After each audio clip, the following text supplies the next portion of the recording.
I'm Amy Fawel with MAMA, Mothers Advocating Medical Marijuana for Autism. MAMA's got sort of three goals that we're asking for: that medical marijuana would be legal and allow autism as a qualifying condition, that cannabis would be a first line of defense when children have behaviors as opposed to psychotropic drugs, and thirdly, that doctors would learn about the endocannabinoid system. So if a whole plant bill passed here in Texas, and if autism was a qualifying condition in some way, then the next thing would be to start finding doctors that are willing to put the two together and look at what in autism, what is it in autism that cannabis can treat?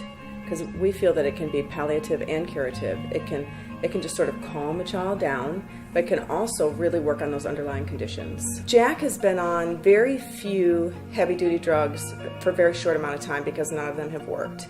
You know, they usually just make him worse, which means worse is more aggressive, less focused, more hyper, more self-injurious.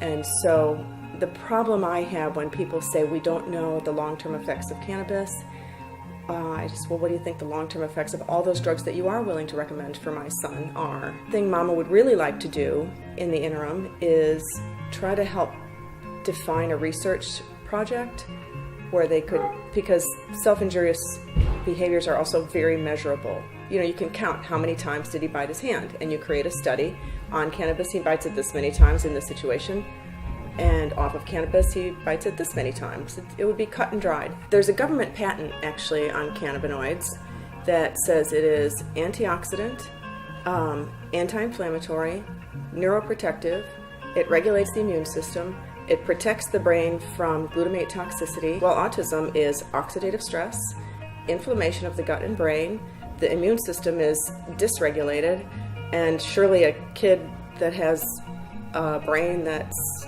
compromised needs a neuroprotectant.